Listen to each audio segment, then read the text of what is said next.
Back to my channel Oni vlog content. তোমরা সকলেই কেমন আছো? আশা করি সকলেই ভালো আছো। আমি অনেকটা ভালো আছি। সো আগের দিনের ভিডিওটা আমি এখানেই এন্ড করেছিলাম, তো আজকেই চলে এসেছি। তো কোথায় যাচ্ছি? আমি তো রেডি সেডি হয়ে বেরিয়ে পড়েছি। আর এখন আমি ভিডিওটা শুরু করলাম আমাদের ক্যানেল পাড় থেকে। আর রাজাবাজারের এই কর্নারটা ভীষণই ভালো লাগে। তো চারিদিকে সবজি দোকানপাট, আর সন্ধ্যাবেলা যেহেতু যাচ্ছি তাই দেখো চারিদিকে লাইটগুলো এত সুন্দরভাবে জ্বলে ওঠে। বাজারটা সত্যি খুব মনোরম হয়ে যায়, দৃশ্যটা দেখতে ভীষণই ভালো লাগে। তো চলো আমি একটু সুপার মার্কেটে যাবো, অনেক কিছু কেনাকাটার আছে, কারণ বাড়িতে অনেক কিছু মানে শেষ হয়ে গেছে, তাই জন্য আজকে কিনতে যাচ্ছি। আর তো চলো আমি কি কিনি না কিনি সবটাই কভার করার চেষ্টা করছি। তো দেখতে থাকো অ্যান্ড সঙ্গে থাকো।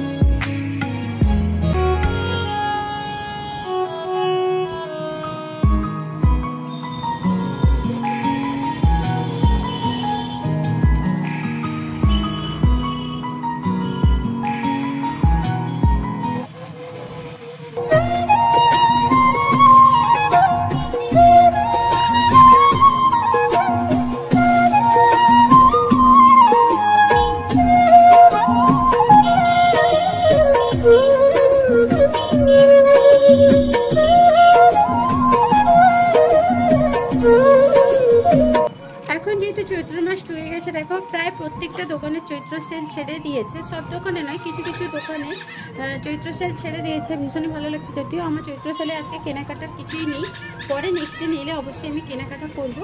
তো আজকে যেটা শেয়ার করতে যাব সেটা নিশ্চয়ই তোমাদের ভালো লাগবে। তো দেখো পোস্ট অফিস থেকে নেমে এই যে আমি হাঁটা শুরু করেছি, এটা কোঅপারেটিভ ব্যাংকের ঠিক সামনে। তো চলো সুপার মার্কেটে কারা এসছে অবশ্যই কমেন্ট করে জানিও। আমাদের কিন্তু সুপার মার্কেটটা খুবই বিখ্যাত। এখানে ফলের দোকান, সবজির দোকান, ভুসিমালের দোকান, এ টু জেড দোকান কিন্তু আমাদের সুপার মার্কেটে সব কিছুতেই পাওয়া যায় সুপার মার্কেটে। মানে ফ্রেন্ডস হাঁটতে কথা বলতে দেখো আমি সুপার মার্কেটে পৌঁছে গেছি।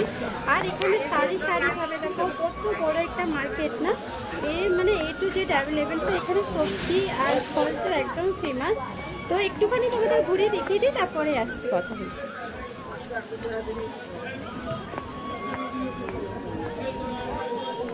উচ্চা 15, খিরা 15, উচ্চা 15, খিরা 15, 10 টাকা কিলো, 10 টাকা কিলো, রঙিন 10 টাকা কিলো, 10 টাকা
সো ফ্রেন্ডস দেখতে পাচ্ছ আমি এখানে চলে এসেছি, যে আমার সব ভুসিমাল বাজার এখান থেকে নিচ্ছি। স্পেশালি আমি রাজমা, কাবলি ছোলা, মটর এইসব জিনিস কিন্তু এইসব দোকানে ভালোই পাওয়া যায়। আর কিছু সবজিও নিয়েছি, সবজিটা ক্যামেরা করতে ভুলে গেছি। তো যাই হোক দেখতে পাচ্ছি এই ভুসিমাল বাজারটা না অনেক বড়, মানে সব কিছুই পাওয়া যায় এখানে, আর অনেকটা কম দামে এবং ভালো জিনিস পাওয়া যাচ্ছে। তো দেখতেই পাচ্ছ, তো আমি কেনাকাটা করে নিই। তো দেখতে হ্যালো ফ্রেন্ডস, ফাইনালি আমি চলে এসেছি অনেকক্ষণ আগে। তো আমি সবজি বাজারও করেছি, ভুসিমাল বাজার, টুকিটাকি ফল মিষ্টি এইসব জিনিস কেনাকাটা করে আমি বাড়ি এসে তারপর যে যা জিনিস বিভিন্ন জায়গায় স্টোর করে দিয়েছি। এরপরে আমি বানাবো আজকে দাদা বৌদি স্টাইলে বিরিয়ানি। বাড়িতে বলছিল মাংস পড়বে না, রসুন পড়বে না, ভালো হবে না। আমি বললাম না, আজকে আমার খেতে ইচ্ছে করছে আর খাওয়াতে ইচ্ছে করছে, তাই আমি বানাবো। দেখা যাক, চেষ্টা করবো। ওই কারণে দাদা বৌদি মানে বিরিয়ানিতে যেসব জিনিস পড়ে মশলাপাতি, ওই সব কিন্তু আমি A to Z সব কিছু কিনে এনেছি।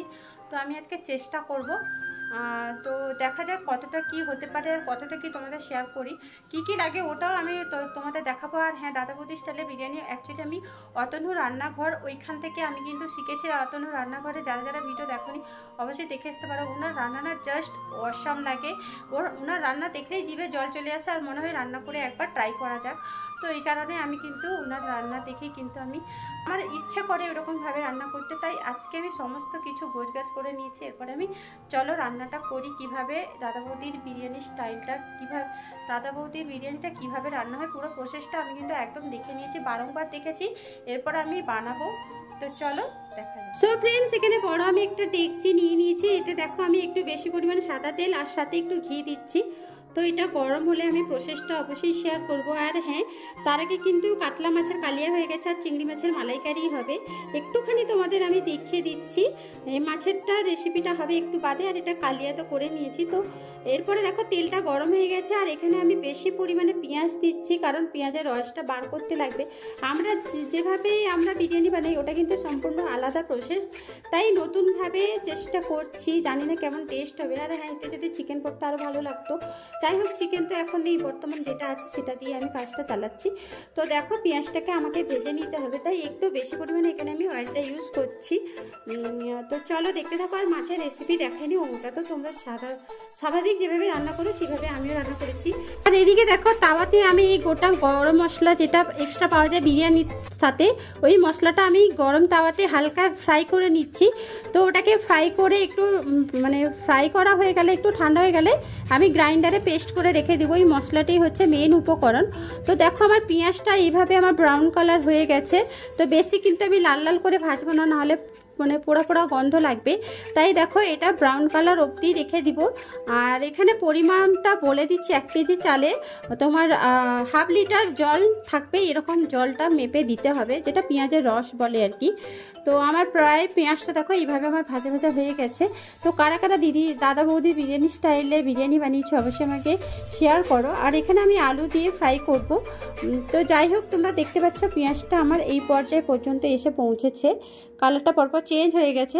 আর এখানে আমি দেখো 1.5 লিটার জল ইউজ করব, কারণ আমার চাল 3 কেজি এর আছে। তো একটু বেশি পরিমাণ চাল দিয়ে কিন্তু আজকে আমি চেষ্টা করছি। প্রথম স্টেপ, জানি না কতটা কি হবে, তো তোমরা প্রসেসটা দেখতে থাকো। তো এই যে দেখো আমার জল দেওয়া হয়ে গেছে, আর জলটা দিয়ে আমি একটু ভালো করে নাড়াচাড়া করে নিচ্ছি, যাতে পেঁয়াজটা জলের সাথে একদম মিক্সড হয়ে যায়। আর কালার করার জন্য এখানে দেখো আমি কাশ্মীরি লঙ্কার গুঁড়ো পুরো প্যাকেটটাই দিয়ে দিচ্ছি, কারণ আমার বেশি পরিমাণ চাল, তাই পুরো প্যাকেটটাই দিচ্ছি। তোমরা 1 কেজি চালে 1 চামচ থেকে 1.5 চামচ দিতে পারো। তো এটাও দিয়ে আমি ভালো করে মিক্সড করে নিচ্ছি।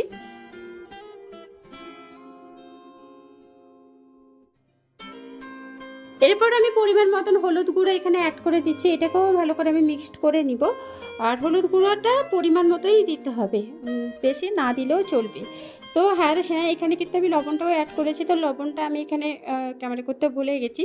তো যাই হোক, সবটা কিন্তু আমি এখানে ভালো করে মিক্সড করে নিলাম।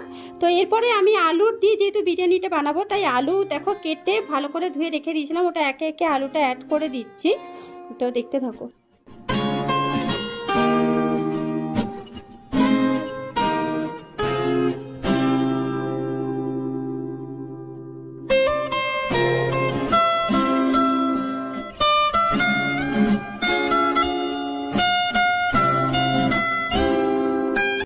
সমস্ত আলু এখানে আমি দিয়ে ভালো করে মিক্সড করে নিলাম। তো আলুর ফ্লেভারের জন্য এখানে দেখো আমি মিঠা আতর একটুখানি দিয়ে দিলাম, এতে না ভালো গন্ধ আসছে। যেহেতু আমার বেশি পরিমাণ চাল, তাই আমি পুরোটাই দিয়ে দিলাম।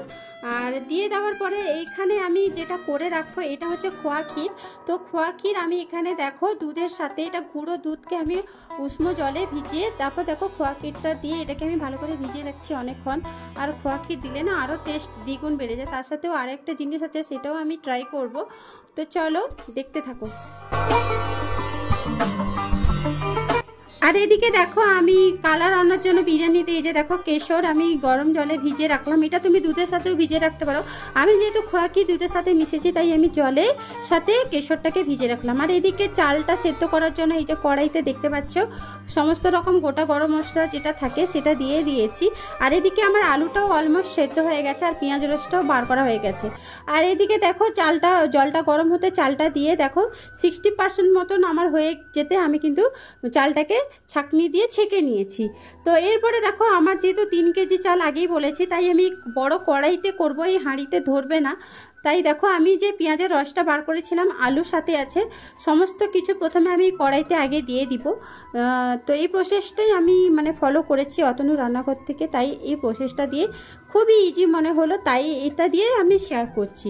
তো যাই হোক দেখো সমস্ত আলু আর পেঁয়াজ রস এই কড়াইয়ের মধ্যে দিয়ে দিয়েছি। এরপর যেসব উপকরণ দিব সেই সব উপকরণ তোমাদের সাথে শেয়ার করছি। অত বেশি কিছু লাগবে না আর এইসব জিনিস কিন্তু আনতে আমার অনেকটা কষ্ট লেগেছে। তো এই যে গুঁড়ো মশলাটা পেস্ট করে রেখেছিলাম ওটা দেখো আমি হাফ এই পেঁয়াজ রসের সাথে মিক্সড করে দিলাম আর বাকিটা ভাতের সাথে ছড়াবো তাই আলাদা করে রেখে দিলাম।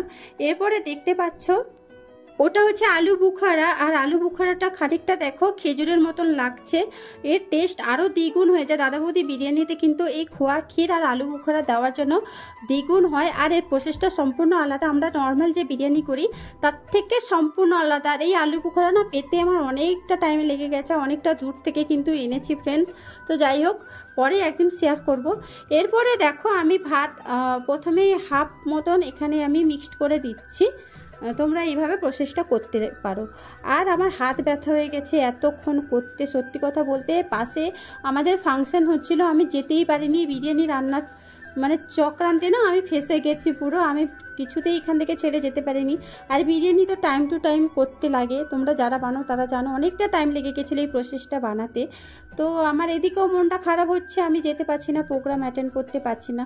ছোটো ছোটো বাচ্চাদের নাচ আমার ভীষণই ভালো লাগে, কি আর করবো বলো। তো যতক্ষণে খাওয়া দাওয়া করে উঠি তখন প্রায় 10:30 বেজে গেছিলো আর যেতেও ইচ্ছে করেনি কারণ হাত শরীর প্রচণ্ড ব্যথা করছিল। তো যাই হোক দেখো আমি প্রথম লেয়ারটা দিয়ে দিয়েছি একটু বেশি পরিমাণে, কারণ নিচে যেহেতু পেঁয়াজের রস অনেকটা আছে তাই আমার ভাতের পরিমাণটাও একটু বেশি পরিমাণে আমাকে এখানে দিতে হলো। এরপরে দেখো আমি যে খোয়া ক্ষীরটা দুধের সাথে ভিজিয়ে রেখেছিলাম ওটা একটু স্প্রেড করে দিচ্ছি, পুরোটা দিব না, হাফটা আমি চারিদিক করে ছড়িয়ে ছিটিয়ে দিচ্ছি। তারপরে কি দিই সেটাও শেয়ার করছি।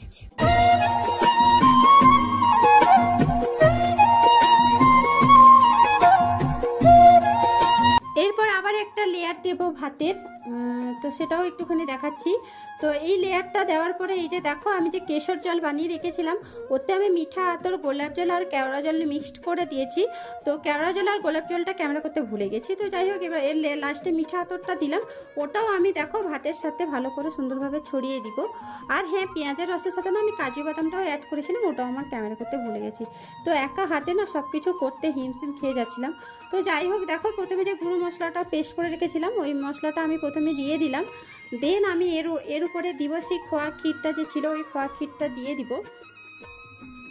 দেখতে পাচ্ছ ফ্রেন্ডস খোয়া ক্ষীরটা দিচ্ছি আমি।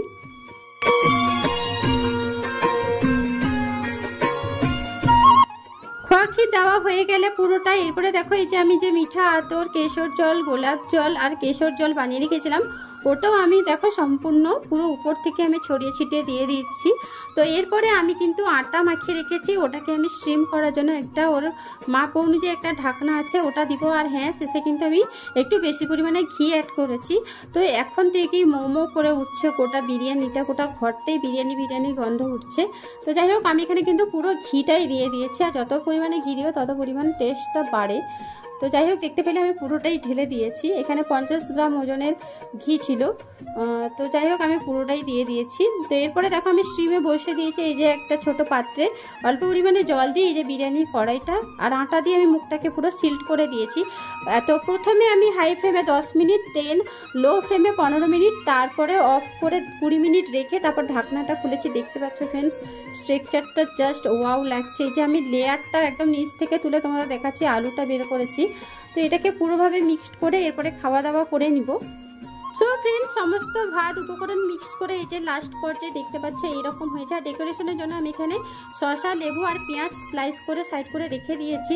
আর তোমাদের এই রেসিপিটা কেমন লাগলো অবশ্যই কমেন্ট করে জানিও, আমাদের তো ভীষণই ভালো লেগেছিল। তো ভিডিওটা লং করছি না, এখানে এন্ড করলাম। তো কেমন লাগলো অবশ্যই কমেন্ট করে জানিও। আজকের জন্য টাটা।